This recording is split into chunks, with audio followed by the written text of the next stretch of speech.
Welcome to Keeping Up with Data. Keeping Up with Data is the podcast that keeps data enthusiasts up to speed with what is happening in the data world. We bring in the leading minds from the data industry to talk all things career, news, embarrassing stories, failures and successes. Welcome to Keeping Up with Data with me, Joel Robinson.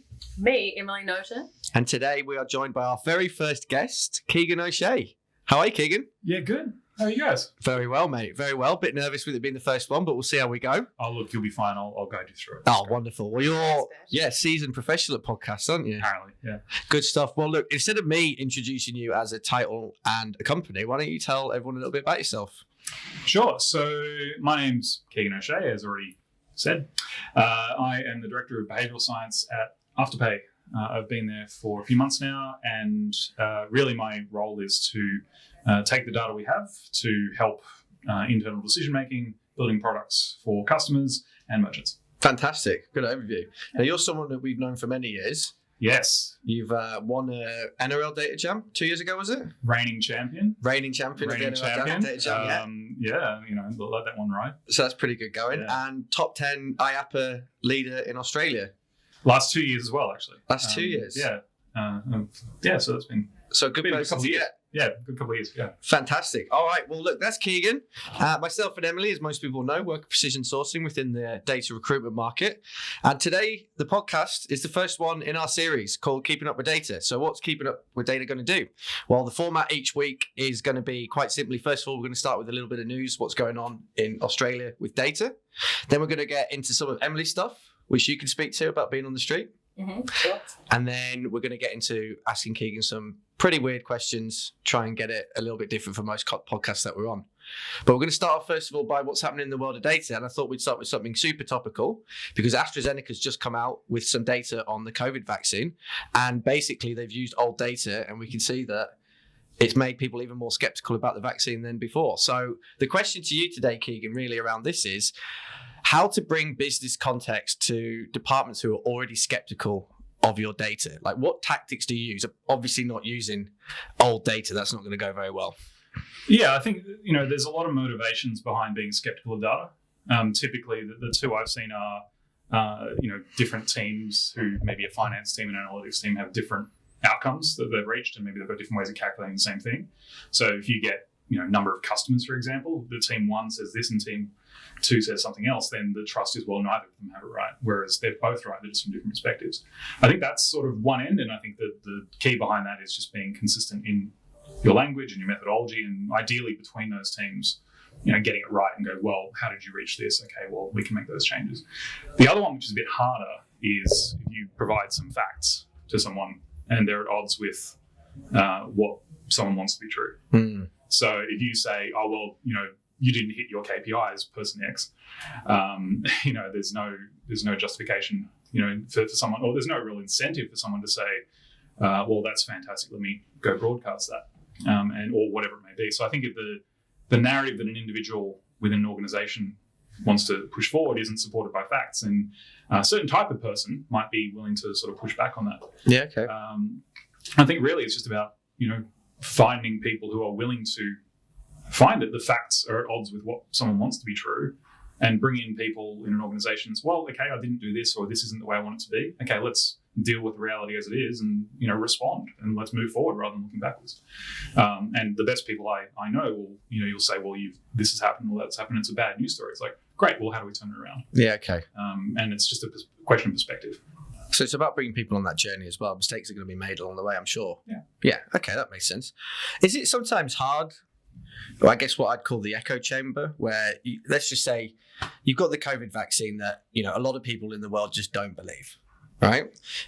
But you come from a scientific background. Yeah. All your friends probably in a slightly techie role, or they know what data is, they know how to use it. Is it sometimes hard to get yourself out of your scientific echo chamber to really put yourself into the shoes of that person who's just coming from a completely different angle? Yeah, I think it comes down to the motivation, right? So if someone's distrusting something, and I think COVID's an interesting example. There's a lot of, facts out in the world, and I think people don't like the response. So there are things that are changing, again, going against where they're going. or where they want things to be, that say, well, I don't like this. So things like, one thing I've observed is like the gender pay gap. Yeah. Very real. Yeah. It's very real. But to acknowledge that that's real, you have to acknowledge certain things about societal structures. And, there's certain people that are attached to the way things work, right, or the way things are. It's like, well, if that's then true, then all these other things are now true, which is kind of has to change the way I see the world. And from what I've observed, it's like, well, if you're at that point where you have to change many things, it's easy to just dismiss something than actually have to change several aspects of what you believe. And scientific people, in my experience, tend to go, well, I'm happy to, go blank slate and think, everything is brand new again, but some people are sort of more set in their ways. And I think it's hard to get, if anyone can crack that, I'd love to hear it. But I don't think in business context, I don't think it's as much of a problem as it might have been in the past. But I think, societally, there are big things as we progress that, they're pretty confronting to people who have benefited from the way things have been in the past. Well, let's start with something minor, which goes on to the next news story, which is all about what you brought up with PwC and the recent survey they've done on working from home. So, even here at Precision, you can speak to this as well, Emily, around our 4-day week, but we used to be very old school in our thinking. You're in the office every single day, right? It's brutal. Awful. No, I'm joking. No, yeah, we did. It was pretty old school, but now we've approached a different way of working in like modernization of the workforce. Yeah. And I think Spain was doing or potentially trialing that, weren't they? They're going to trial it soon, 4-day week. 4-day week. Yeah.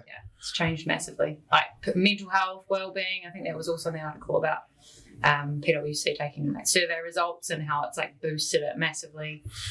Not going to quote percentages because we're talking to data people, but Yeah, right. I know, right? So basically, what's this PwC study said that people don't want to go back to what it was before, right? Yeah. Okay, so simply as that. So there's something that we had that was one thing, then the data's empirically shown us that it works working from home and everybody's kind of on the journey together, which is great, right?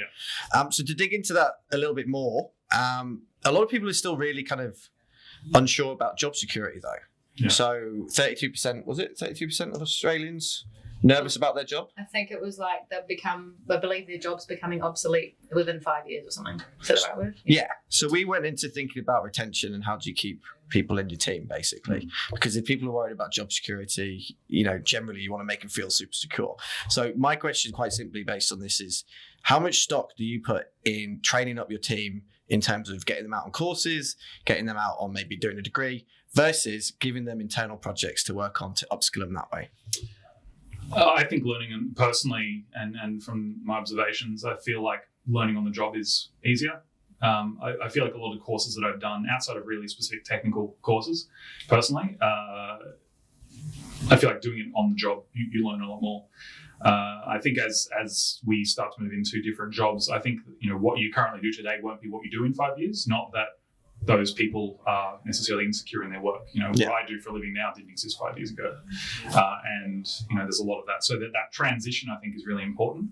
I think courses are important because you want to ground it in reality and sort of an external perspective. But things moving so quickly that sometimes the courses take a while to catch up. And I think if you're in an organization that is fostering innovation and technology and moving forward, doing it on the job's probably going to be a lot better than a course. Yeah. Can I ask a question on that? Yeah.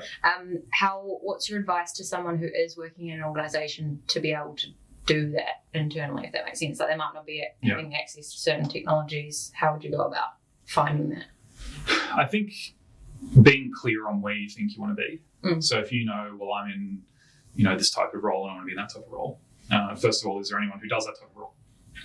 Just have a coffee with them and say, well, I want to be, and I get this a lot. People who maybe work in finance or in data analysis or BI say, I want to move into, some of the more data sciencey stuff. What do I need to do? And I'll say, okay, well, I'm not going to give you any projects, but here are a couple of courses I recommend.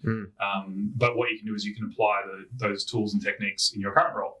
So, in sort of probe bits. So I've spoken to people about, give me an example of something you do that's really repetitive. I go, well, I download the same file and I change the, customer number or whatever filter it is, 30 times every month. Like, okay, well, you can automate that, do this script and that sort of thing. So I think it's applying the tools that are relevant to the future job to your current role. Yeah. If you can. And if you can't, skill up. And if you don't think you can skill up, or you don't think it's going to be relevant to your current company, maybe you're not in the right company. Yeah. It's Maybe clear. jump to Afterpay. Yeah. Yeah, exactly. Now that's really good that you said that as well. I think so. You basically said find the person, and then find the problem, and then find how what you want to be your new skill can be applied to that. Basically. Yeah, many years ago, before I got into data, I was in a call center, and I spoke to the chief marketing officer of the company I was in at the time. And I said, I want to go into marketing. What do I do? And he said, right, here's marketing. This is customer. Customer's really good. It's really clever. Product, they run the show. Brand looks exciting, but it isn't. And he went through this whole thing and said, this is exactly what it is. And I looked at him and went, actually, I want to be around marketing, but not in marketing, because none of that stuff really appeals to me. So it's a nice, quick sort of answer. Yeah, Like, okay. okay, cool. So it works both ways. Yeah, exactly. And maybe it's not the direction you want to go in. I'm going to get you to hold that call center story as well, because we're going to come back to that, because I believe that's a good one. Yeah. Okay, cool. So I think that's really good advice that you're giving people there as well when we're recruiting. And Emily, let me know if you agree with this. A lot of people go and do a lot of courses and think that's going to get me a job. Yeah. And they go for an interview and people are like, well, we want on-the-job practical experience. They say, well, how am I going to get that if I'm not in a job that would do it? But you've given someone a bridge there, basically. I think if you're wanting to get into data and you're not currently in data, if someone, and I actually have hired someone twice, actually. I hired her at my previous role and my current role. She had extensive working experience, but she hadn't had what would be considered, suitable data experience. But she showed me her GitHub and some reports that she did on some analysis outside of that. I thought, well, actually, if you can do that, then you can clearly do this. So Kaggle competitions, if you want to prove that you can do something, you can put a deck together or a model or something. It's proof of doing the work without actually having to do it commercially. That makes So sense. maybe another way as well. It's got to be music to a lot of people's ears on this, I think. Yeah, but doing a course and not applying the course to sort of the sort of free thinking analysis of data. I was like, I completed a course in Python. Like, great, what'd you do? Yeah. I did that. Like, well, maybe do some analysis on one of the Kaggle data sets, one of the more interesting ones, and go, well, this is how I think about these things. It's really good. Nice. And Emily, it's your time to shine. So you need to explain to everyone Yes. what you've been doing on the streets of Sydney. Look, Joel, put it simply, I have been out in front of the public picking randoms off the street. No, I'm joking. No, but I actually have been sitting up with our little camera and asking them what they know about a data scientist or what they think a data scientist is. Nice. So we'll hear from some of the public soon, right? Yeah, we're going to do that now. So basically, Keegan, the question today that we put out is, as Emily said, what is a data scientist? We've got 5 people. How do you think the public's going to go? Well, did you do it around here? Because it's Yeah. a pretty. I reckon around here might be okay. Yeah? Okay. You're up near Circular Quay. Yeah, You're we're in a the good financial spot. district. Yeah, we're in the mixer. But if you're going randomly, I reckon 2 out of 5 will get a decent answer. So you're saying for the next question, we should go out the city and we might get some more funky answers? I reckon go to a suburban Westfield. Okay. Go to a suburban Westfield and ask, because you're going to get some Great amazing idea. answers. Well, I live in the Central Coast. That could be fun. There you go. Could be rude. All right, let's give it a go. Let's have a listen. Okay, cool. We'll start with a simple one. What is a data scientist? A data scientist is someone who works with and interprets data to try and get learnings and influence behaviours based on data. They look at data and pull out insights. Oh, I could not tell you. Something who extracts data, looks at data. Yeah. Ooh, so they obviously work with data. Scientists. I want to say they do experiments, but I don't really know if that's true. Yep. I don't know, trying new things with data, I'm not too sure. A data scientist. Okay. Well, of course I study data, but I guess a scientist would be finding new ways to use data. Because don't scientists explore stuff? Right, there you go. Right. Okay, so we listed 5 people there.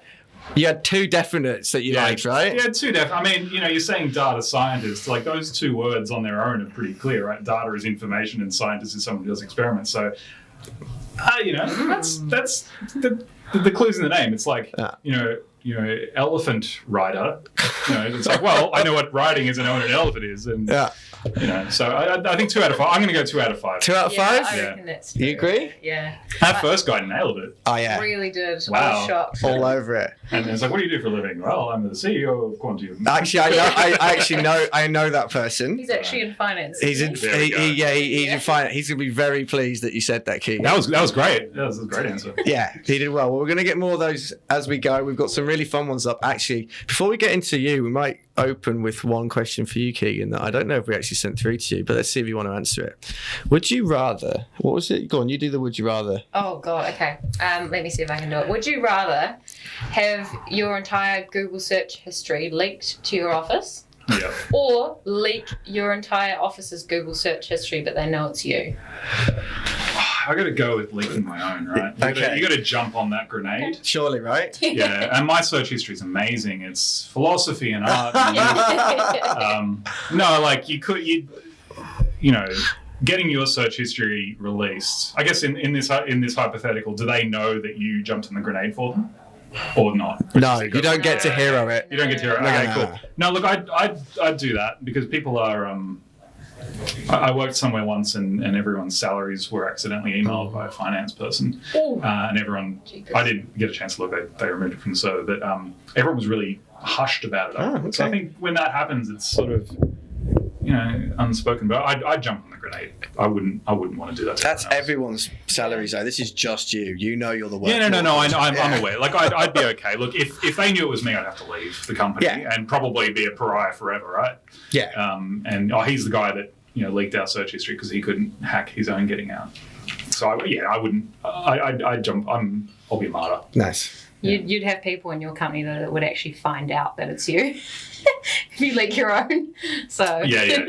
No, But no, I agree with you. Would you do the Good same? choice. Yeah, I'd have to. Yeah, I'd have to as well. Oh, would I though? Because we're pretty tight precision. It'd be quite funny to release everyone else's. It'd be more just a laugh, wouldn't it? Let's be honest. No, you never know what could come out. Oh, but there's going to be some weird stuff. But I also almost know that a lot of the weird stuff has come from conversations at our work. Yeah. So you'd be like, you're not searching that for yourself. Very We've all assumptive. kind of got around that and been like, let's ask that question. yeah.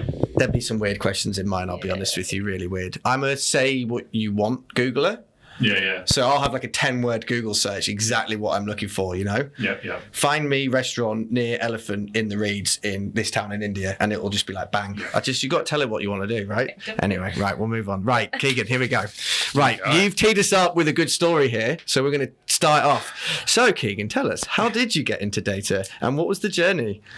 Thank you for that very impromptu question. So yeah, look, I left high school not knowing really what to do. I started doing an arts computing degree, which was, I knew I wanted to do something with language and English. I studied English, that's as everyone did, but like 3D English, like poetry and Shakespeare and stuff. I wanted to do that sort of stuff, but also wanted to do computers. And Sydney Uni had an arts and computers degree, which they no longer have because it was predominantly arts with a small amount of the history of computing. So it was basically an arts degree.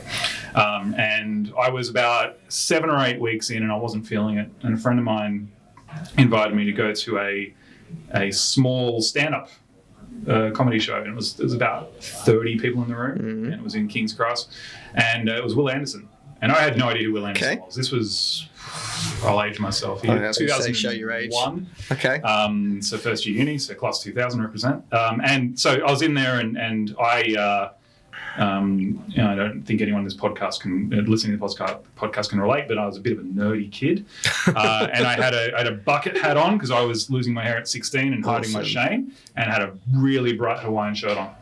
Excellent. And so it was great. And he was like trying out material, and he said, I want to get people up here, and I want to like get the hype and be my hype man, like The Rock. Can you smell what The Rock is cooking? So I want someone to get up and hype me. This was right in the Attitude Era with WWF. This was at the point where The Rock peak. was Yeah. The Rock, he was not the stuff. Dwayne Johnson. Yeah. So, and he said, and he got a couple of people off, and he did like this kind of, I think he's probably evolved since then, but he did a kind of insult comedy. Yeah.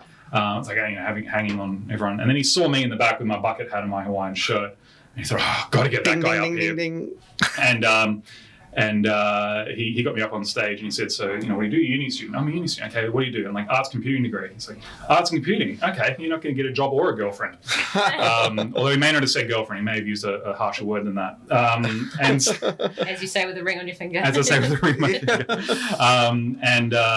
And so, so he, and I thought, okay, here we go. I'm getting, and he just kept hammering into me.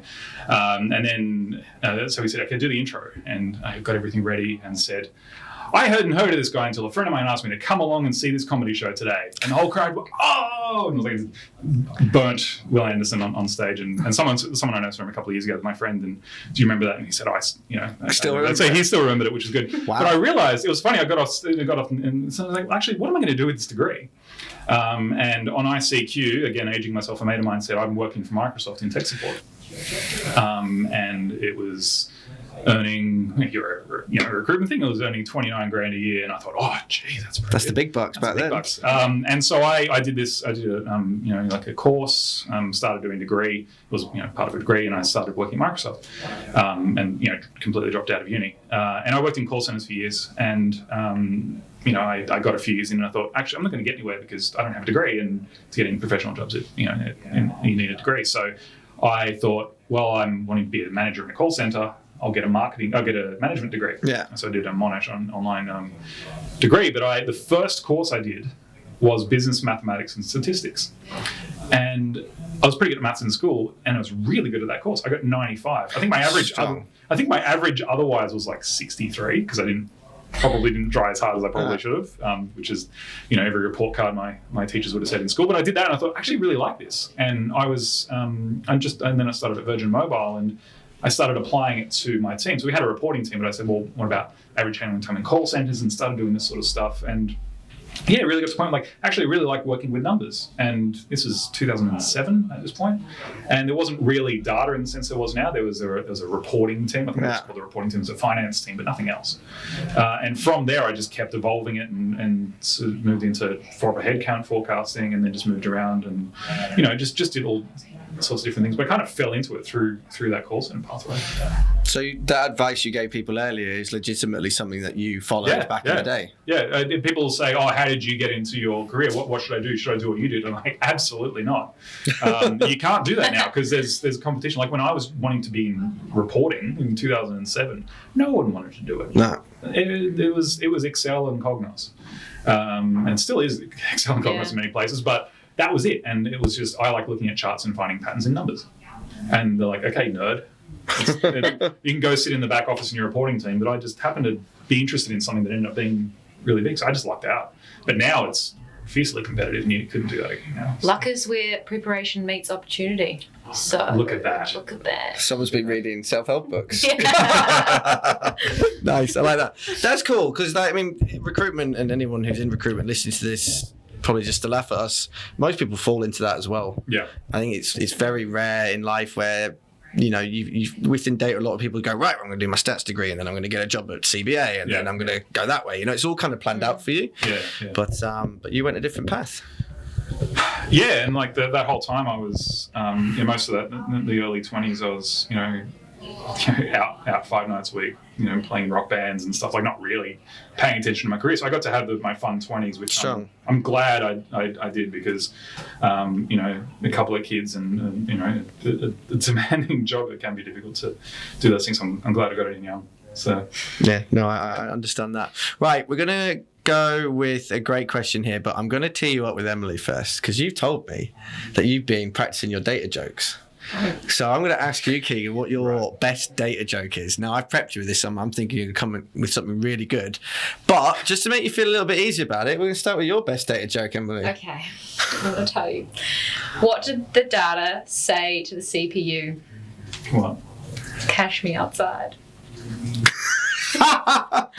I'm gone. Thank you. Yeah, and that's the end of the podcast. So now there's a low bar. Yeah. There's a low bar for you. Yeah. I thought that was quite good, though. I'll give some credit. It's pretty good. Maybe our reaction wasn't. That was good. It was topical as well. It, Cash me outside. Yeah. How about that? Look. So I have a bunch that I really don't like that I know. Okay. You don't like because they're not able to be told on a podcast? No. The data jokes aren't very good. I actually looked at a couple, and I thought they're actually quite quite mean, but quite bad. But anyway, the one I really like is well, I don't like it's a dad joke, but I'm gonna do it anyway. Why do I not like averaging numbers? I don't know. Why don't you like averaging numbers? It's just mean. Oh. It's not even. How can you laugh at hers and then deliver that? Like I said, I was setting it up to be not a dad joke. But Do you know what though? You've set the bar, you two, for the next guests coming on because they're pretty They're funny. kind of funny, yeah. You're never going to get me to do mine, so it's all good. It's always going to be you, Emily. The one that you're probably going to get people coming in and saying is, oh wait, you're going to steal it from them? Yeah. Okay, cool. Let's do this. Because it's everyone's going to do it. There are two types of people: those who can extrapolate from incomplete data. Yeah, right. Underwhelming. Underwhelming. Underwhelming. And that's why I didn't go with it. Yeah. But it is the most common data joke I hear. Yeah, okay. And it sucks. Okay, we'll move quickly on with that. We're going to go with what has been your worst stuff up with data? And I want you to be honest here. Yeah, well, it's a good question. So in that transitional phase in call center, I was managing a team, and because there wasn't a performance metrics team, I had my own spreadsheet. But I said I'm going to set up a spreadsheet of performance metrics, and I had a pretty demanding call center director who was trying to whip the business back into shape after a bit of a challenge, and he said, "Oh, you're doing this reporting every day." I said, "Yep, I do it every morning." And a couple of days I forgot, and he said, "Have you got the reporting?" And I said, "Yeah." And I said, "Okay." I was like, "Okay, I better do it." And then he came up to my desk because I just want to look at yesterday's numbers, and he said, "You haven't done it. You flat out lied to me." And I said, "Yes, I did. I just missed it." And you didn't double down on your lie. I didn't double down. I'm like, okay, you can clearly see the numbers are here. Okay. I could have said, "Oh, the file's corrupted" or something, some nonsense. But I'm like, I'll be truthful. So, I lied about having completed a piece of work, which is probably the only time I've done it. But it was enough to, land me in a bit of hot water. And I think that there's other stuff ups around that I've had around, presenting incorrect information and stuff. But I thought the worst one for me was, not being true to myself. And I did this. I said I did it, and I didn't do it. And so since then, I've just been straight up on everything. If someone asks me if I haven't done something, I haven't done it. I think it was a hangover from high school days. Have you done your homework? Sure. I hope you don't check me.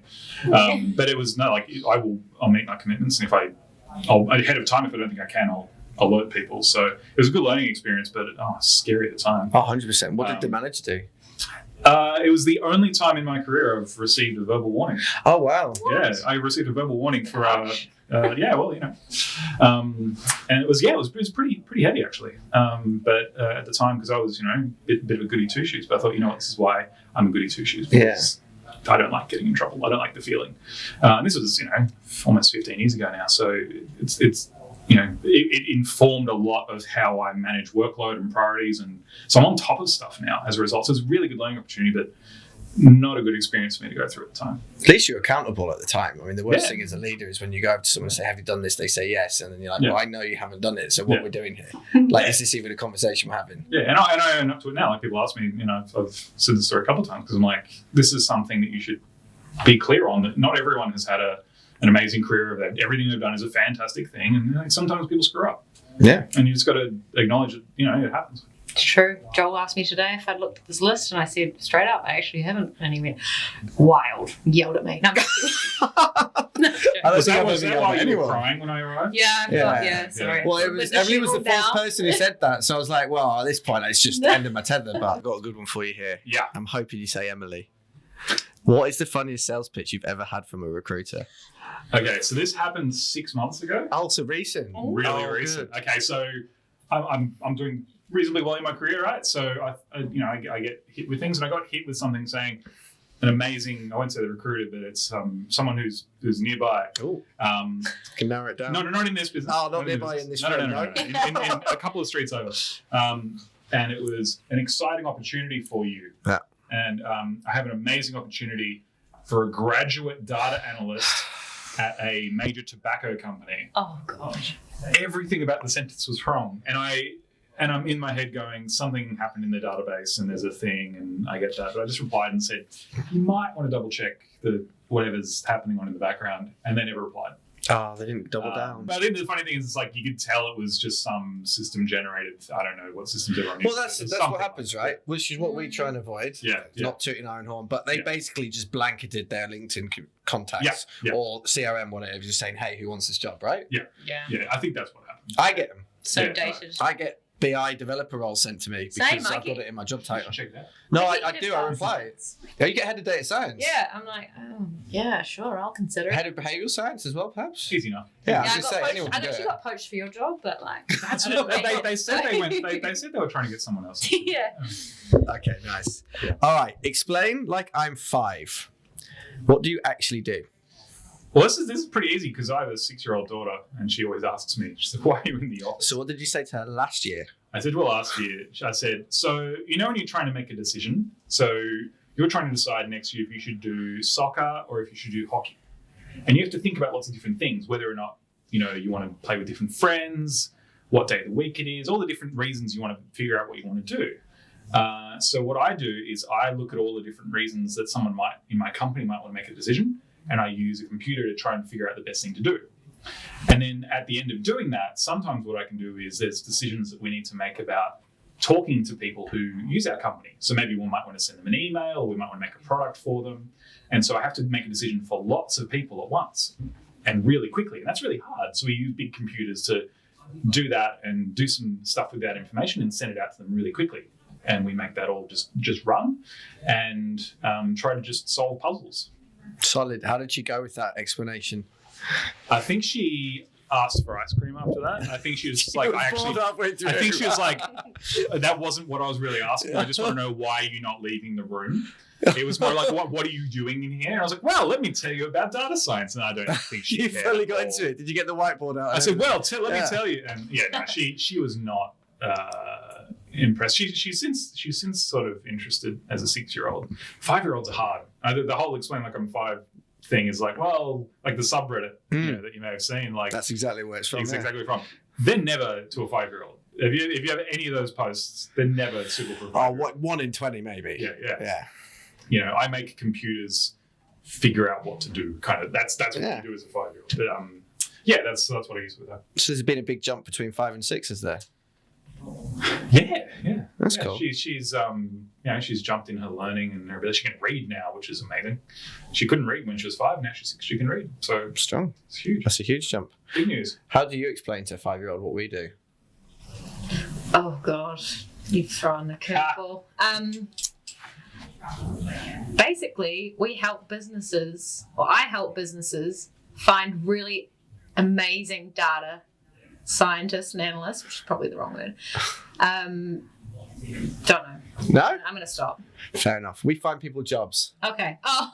There you go. Simples. Yeah. Sorry. I went too far. Yeah, you went too far. That's Yeah, okay. But yeah, you don't have a 5-year-old, so that's No. fair enough. Neither do you. No, I don't either. So That's they true. just- As far as he knows. Yeah. Yeah, that's true. Yeah, definitely as far as I know. All right, cool. So buzzwords in data, we all love them, right? Oh, love a good buzzword. Cool. What ones do you hate the most, though? So I have a love-hate relationship with artificial intelligence because it's technically correct, Okay. but what people think artificial intelligence is not at all what it is. Okay, so stop you there. I'm making you the butt of all the jokes this episode. I'm so sorry. So what do you think artificial intelligence is? And let's find out if it is what Keegan... Are you talking to me? Yeah, 100%, Put me yeah. on the spot. No. No. Yeah. So you say people don't know what artificial intelligence is. They use it in the wrong sense. So I'm just interested to know what you think it is, and then we're going to see. Punt. Go, hit it. Okay. Basically, it's a machine telling us information based on things that humans have put into it. Okay. Very simple. Yeah. Okay. I mean, I don't really I don't know know either. either. To be honest, I'm waiting for Keegan's answer. So there's a great definition that I can't remember the wording of, but it's called the Forrester's definition of artificial intelligence. It's really good, and I can't for the life of me remember the specifics. But it's basically something like the computational processing of data in the form of algorithms in a form that represents human thought processes or something like that. It's some sort of formal thing, but it's basically computers replicating the way human beings think by processing knowledge. Okay. And so it's something like that. I'm sure people listening to the podcast going, that's a terrible definition, but basically, No matter what you said there, people would computers disagree. processing and outputting information. Okay. Something like that. So you were pretty I like good the there. word represents. I'm that happy. was- You got the human bit in there. So what do people think it is, though? Skynet. Terminator, basically. Terminator. Yeah, a lot of people think it's. I think because things like Siri and Google are so good at mimicking human behavior, they think that there's a sentience and there's people knowing what's going on. Got you. And they go, "Oh, great! So you're gonna like." So I said, I work in data science, and people would say, "Oh, you're working in artificial intelligence." Yeah, a little bit. Oh, great! So when are the robots taking over? Cool. I'm So like, Keegan, when are the robots taking over? 400 years from now. Do you reckon they will, though? I don't. Andrew thinks that artificial general intelligence 400 or 500 years away. If anyone has ever played with Python and the millions of errors you'll get running in basic scripts, it's very good at. So artificial narrow intelligence is like being very good at a very specific thing, like playing a game or predicting a yes/no outcome. Like human emotion and frustration and all this sort of stuff. It's so hard to do. It's not anywhere near on the roadmap. Yeah, fair. I went to a talk about 4 or 5 years ago, and they basically will get as close as we possibly can, but replicating the human brain is just you can't decode the human brain basically and replicate. So it's never going to be quite human. No, and I think. I mean, I don't know. I'm just saying something that someone once said to me, but yeah. It's very good at very specific things, AI, but doing sort of everything that the human brain does. I could be wrong, but the experts that I listen to, they're pretty confident it's a while off yet. So I'm going to just go off topic here, if that's all right. Self-driving cars. So I heard something last week that was saying that no matter how many billions of different situations they put into that, there's always going to be something that happens that they've never seen before. And therefore, that's why we can't have self-driving cars. Would you agree, though, that you said that if there are fewer accidents than there are currently with humans driving, that we should still do it even though there may be accidents? Ooh, great question. I think self-driving cars are going to be really good on highways. So when it's predictable and, there's going to be lanes, there's going to be cars, there's going to be borders, and it's pretty clear. In urban areas where you could see a tree falling and a child running out and a ball rolling down the street and a truck coming in front, they've never seen that combination, it will probably crash. I think if that inflection point hits, though, and it's better, then I think there's that willingness. I think back to your question before about the will to do something even though the evidence is there. I think if there are examples of self-driving cars crashing and people are very hesitant, I think it would require a high degree of safety. There are different levels of self-driving car capability that have to be. I think it's like a level 4, level 5 kind of levels. I don't remember the level definitions, but that would have to be pretty robust. And I think the only way it would really work would be the creation of a new city.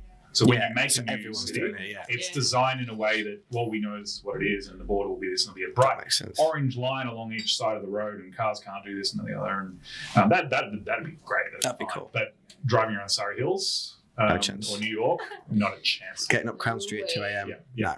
The only reason I ask is, and I think this is something we should do on our podcast, is plug podcasts that are much smaller than ours. BBC Inquiry, which is listened to by millions, had a podcast last week about is it just going to be robots versus robots? Is that where war's going, basically? And there was just a debate around whether that's better or worse. And the debate basically comes down to, well, if there are fewer casualties because of it, even if there are some mistakes, should it be done? Yeah. Anyway, if we're plugging podcasts in space, a lot of the stuff I run, half-heartedly and not really speaking with some authority on. There's a great one called Exponential View, Harvard Business Review, with Azim Azhar, and it's about the exponential age of data and technology and society and the exponentially accelerating world. And there's a great interview with a lot of data people. There's a great one on the self-driving cars as well, actually, in there. So if you want to check that out, that's a good one. Everything you ever want to know, the self-driving car one. I forget that there's a woman who works in the space.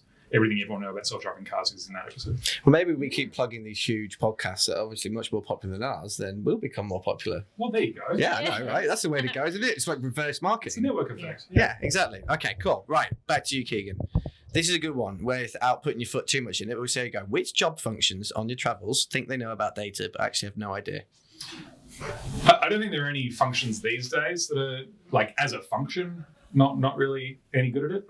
But if I look back 10 years ago, when it was a bit more nascent, there was a lot of confidence in some areas where it wasn't really found. And I think, and again, this is 10 years ago, these days it's not necessarily true, but brand marketing. There were a lot of people that I worked with who would say, well, I understand data. I saw a research that said 37% of people do blah. That's done, right? Rather than the minute, massive databases, digital personalization, kind of large-scale machine learning stuff. A lot, and it's funny that in the last sort of 5 or 6 years, and it's always been that the really senior people I've known in brand marketing got it, but maybe more junior people weren't as knowledgeable. But nowadays, that brand marketers are some of the more more data savvy people out there. So you got away with saying one thing, and then you've basically been really nice about them. No, That it's wasn't the reason it's I asked the actually question. true. It's actually quite true, because I think when you're in like brand marketing, such like this visceral kind of emotive thing that doesn't require facts and numbers for it to be true. But now that the broader marketing ecosystems have all moved into a very data-centric place, it's something that everyone has to be aware of. But it didn't start that way. So people who liked, as an oversimplification, but colors and emotions and ads and all of the stuff that makes brand great, have had to learn about all this numerous stuff that they probably didn't think of when they were at uni. So, What have you seen change in your few years of recruiting? Because I would massively agree with that. When I first started in recruiting 11 years ago, we'd go to a marketing agency and it was very much, we pull this lever, we know what we're doing with data because we've always pulled this lever. yeah. Now it's completely changed. Are there any people that you've kind of seen go like up in the data literacy world? From like specific industries? Anyway, yeah. Like I think maybe more digital people as well. Yeah. So people who've got like, that's also similar to what you said. Like they all thought that they were like data savvy back then, like heavy data, but now I think they've actually become more and more data savvy, and they're like hot property, right? People who've got like all the database sort of knowledge, and then can do a lot more with social media analytics and like omni-channel stuff is like key, I think. I think a lot of the products that are around data these days and sort of marketing functions have made people understand it. I think a lot of the problem with data has actually historically been the data people. They've been very bad at explaining what they do and the value they bring. It's, look, I did this very interesting, exciting thing in this corner over here, and it's very, it's been very interesting to me, but not that valuable to you. And then, so there's a disconnect. And I think, products, BI tools and platforms and products and technology have all kind of accelerated that for them to go, oh, cool, that's what you do, great. And it just clicked. Yeah, a huge moment in my recruiting career was when data science became a thing. Yeah. And I'm sure it was just for you as a data person. Suddenly everyone called themselves data scientists, and some of the biggest companies in Australia spent millions of dollars hiring data scientists, which really, and not knocking, they were academics who came into industry and started working on these huge projects that took a year, millions of dollars, and then at the end of it, business went, okay, cool, what have you found out? And they were like, oh, we found out this really cool thing about Dave in Brisbane. Yeah. They're like, okay, but what's the actual outcome here? So that knocked the Australian industry back about 2 or 3 years because people suddenly went, oh, I'm not interested in this. We got CVs. Everyone had most people had skills on their CV, and it was pretty much to a T what they could use. And nowadays it's just plastered with everything. Yeah. Do you reckon? Like definitely. All the skills are exposure to and things like that, but not fully executed. Yeah. I think there's a lot of that. I would see a CV. If you're listening to the podcast and you've got a CV and you go technical skills and you're listing 14 programming languages, I'm not impressed. If you can do SQL and Python and maybe a bit of Java or 1 or 2 other things that you're pretty deep on, that's enough. Right. It's consolidated so much that unless you're going into data engineering, it's a very different space. Data analysis is the Amazons and the Googles and the Microsofts of the world. They've made these platforms that make querying data really easy. And you don't need all that stuff. What you need is emotional intelligence and the ability to define a problem and solve it in a way that's relevant to an audience, which is a hard thing to. You can't do a course on emotional intelligence. Maybe you can, but I'd love to see how that goes. But maybe that's like a yoga retreat. Yeah, a bit more zen. Yeah, exactly. Now today was the reason that came up for me a little bit today. I was quite excited. One of our clients gave us 2 roles where they basically said it's not really about what they've done. It's about who they are and what they can do. So these are like data design roles, they're storytelling roles. So it's that role that you said, where data people aren't necessarily good at telling the business what they're doing. They were like, we need people who can not just go, we're going to give you a report. Maybe there's going to be like voice impact? Are we going to bring like a data installation in and show things in a different way, in a cool way? And I'm guessing in your world with behavioural science, which is what you're in, basically, you're thinking about other ways we can get the message across, right? Yeah, I mean, the way we consume information is really, stories, like narrative storytelling is the best way for someone to learn something. Yeah. You think back to school, like say you had an apple, then you got 5 more apples. How many apples do you have? It's not, we have 1 and then we have 5 more of, like it has a story to it. And I think even if you're communicating, so the data for internal decision making and analytics and PowerPoint presentations and that kind of thing, that obviously requires narrative storytelling. But taking someone on the journey of, I've built a predictive model that does this. You need to explain why would you need to do that. And I think narrative is really important to contextualize what something's there, because data can be pretty complex. So if you can take people on the journey from point 1 to point 6. That's a really important skill, and not everyone needs to do it. Everyone says, "I need to do this and this and this." You have those Venn diagrams of, we need a hacker and a statistician and a programmer and a storyteller. Like, have a team. So you have really good data scientists. Cool. Have a, there are ways to reach that outcome without everyone being everything. So I was going to ask you 2 questions, and one was basically, we're getting to that point now, but people need to stop asking for everything in one, right? It's okay to have a really good technical person, but then someone who's the bridge between them and the business, and also managing your team. And would you say it's okay to have that, or do you still in your team want everything? My requirements are a little bit different. So I think if you're in let's say you're in a data science role where, let's say you're in pricing or more of an actuarial role, or something where it's very clear what you need to do. If you need to predict something and every little improvement in your model, like 1% improvement in your model is millions of dollars, right? You don't need narrative storytellers. If you know that there's value in this thing, you just need people who are really good at making that thing tweak and bring the data in. But if you've got something that's a bit more, I don't know the thing I'm predicting, you need a bit more. My preference over the last little while has been finding people who are emotionally intelligent, who can read people and communicate, and can do a bit of SQL and Python, or maybe if you don't have Python, if you can do SQL, you can pick it up, which is something I still believe, for the sort of roles that I have. But I think it's how well defined is the problem you're being tasked with solving. If it's really well defined, then you need someone super technical, and they don't even have to speak the language. Just let them go nuts. But if it's something that's a bit broad of, we need to increase revenue or sales or some weird big lofty goal, you need someone who can go out there and talk and go, well, how are you going to do this? If I gave you this, what are you going to do with it? And that's a very different skill set. That's brilliant. So we have the thing, obviously you've done it before, where we as recruiters take a job spec, is what we call it. And that's a question we're going to just plop straight in there. How defined is the problem that this person is going to be solving? Yeah. That's awesome, because then we can literally say to the person, well, then we think you should have maybe someone more technical. Yeah. Perhaps you should look. I think what we deal with all the time is people wanting 7 things in one, right? Yeah. Here's something that's going to go out on LinkedIn. This is a really good little clip that I want for you. Which industries or which backgrounds have you seen people succeed traversing into data? So you're like, marketing people go really well into data because they can look at a problem from a consumer aspect. People from call centers are really good at getting into data. My experience has actually been that the last few years, and I've only, I've got a sort of a small sample here, but the best people that I have seen over the last few years have maybe had a couple of years experience, but have done a really, really complicated uni degree. Yeah, nice. Like physics, or a couple of roles ago, in the software company, graduate roles where the theoretical particle physics or geospatial engineering. It's are you really good at that? Okay, if you can understand that, you can probably understand building a churn model for a shoe brand, right?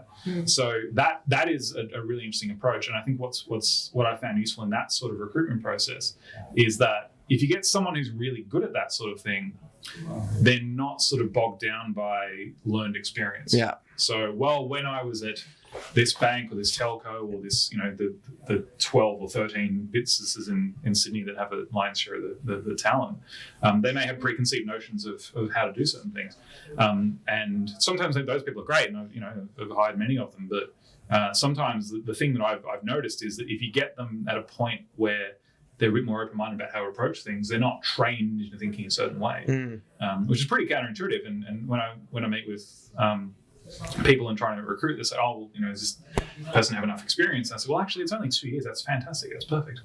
And I'm a little atypical. I don't think everyone has that perspective. I think there are situations where you want someone with deep, industry experience, but I think that is something I've found really useful. Yeah, we were talking about that in our talent survey last week, is that sometimes you can't buy experience, right? Because that person with 30 years experience is going to have seen more, quite simply. Yeah. Doesn't mean the person with 2 years experience isn't better at the job than them.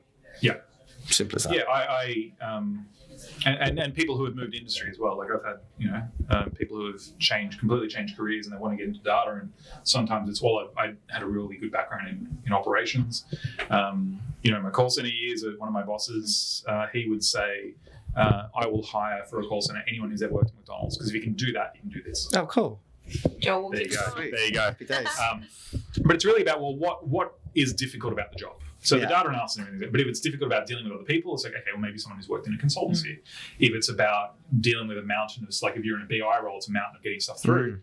Something like Macca's is great. It's like, okay, if you can deal with drunk people at 3 o'clock in King's Cross, you can deal with someone who's angry about a delay. 100%, right? So, and I think that you got to really break down the nature of the challenge and go, is it actually, it's not really about the data. Is it about the people? Is it the technology? Is it about the pressure?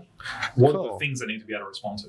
This is great for us, so how we can help candidates and prep them for an interview. Yeah. They may take the Macca's experience off their CV, but now we say, no, leave it on there and go in there and talk about drunk people at 3 a.m. in King's Cross. If you have on your CV that you worked at McDonald's for 4 years, you're going to hire them. I'm at least sending so many CVs, like straight away, just everyone who's worked at Macca's. You need a couple of extra things in your CV, maybe, but honestly, that's people discount the reality of having to be in a workplace.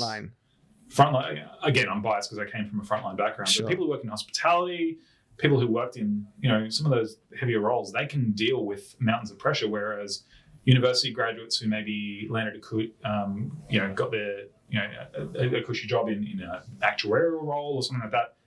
An actuarial, it can be quite demanding, but there are some roles where it's a bit cushier, and well, maybe you're not going to deal with the pressure. And where I work, it's a very fast-paced organization. Technology companies are getting more fast-paced, and even some of the legacy businesses are getting fast-paced. So I think it's about how do you find people who can operate in those environments, because not everyone can. Yeah, fair enough. Right, we've got a couple more topics before we finish off. I think one that's really important we talk about, and Emily, I'm going to get you to blow our own trumpet here a little bit and talk about our 4-day week, if that's all right. Okay. So I want to know from you what you think the future work's going to look like. I know that's a really, really broad question, but more so in the respect of flexibility and people managing their own time. But maybe you should talk first of all in terms of what we've done and how that's helped you. I can definitely do that. So like we mentioned earlier, we've gone from 5 days to 4 days. Initially that was obviously with a pay cut because we were going through COVID, as per everyone else probably in the market. And I think since then we've all really proved that we can do a lot in 4 days that we would maybe have done, if not more, in 5. Yeah. And everyone was so much happier. Obviously it was a really challenging year last year, but like equally so we got an extra day. We had quality time with people and things like that. So I think we all really performed and our ratios went up, and like it was amazing in terms of job to fill ratios, and well-being was amazing, and like I think just generally holistically the company was doing better. And then now obviously we're 4 days, but we're getting paid as if we're doing 5, and we get an extra day of our weekend. We may work if we need to, if we do have client jobs come through and things like that. But like, oh my God, it's just incredible. Like we have so much more time on our hands. We have done that for 12 years. Sorry, 12 months. So we know, felt like 12 years. Oh my God. No, 12 months, and we know we can perform. So now it's just about keeping the momentum, I think. So it'd be interesting to know what you think about 4 days versus 5 and flexibility. Yeah, I think the 4 day thing. I massive respect for that. I think that's really it makes sense in certain roles and certain businesses. I think the thing that I've noticed, and I was talking to my dad about this when I was looking at when I was at work from home and everything. He started his career fixing trains when he was like 15 or 16. Like he worked at the railway for many years, and a lot of roles in the early to mid 20th century. It was you punch the clock and you're in, you're out, right? Because the nature of what you did was you had to be there and do the thing while everyone else is there.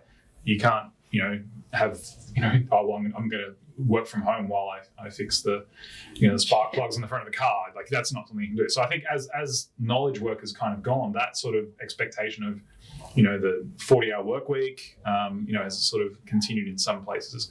And I think where I see the rigidity of you work 9 to 5 and you're in the office and you're visible, a lot of that for me personally, I think the people who have had that position in the past have come from a place of distrust in their people. And my sort of takeaway is in more of a knowledge work sort of world where you're, maybe writing code or you're answering emails or recruiting people is, your task isn't in 5 or 10 or 20 minute increments. It's maybe over weeks or months. And if you've got 3 weeks to do something, you should, if you do it in, 4 days a week over 3 weeks as opposed to 5 days, and you get the same amount of work done because you're clear and you're relaxed and you've taken care of yourself, then great. My general view is, and we at Afterpay we have teams in all over the world, and we collaborate quite well, and a lot of it is it's very asynchronous. And I think the future of work is going to be far less operational. There's a lot of people who work on projects and on running things and doing things.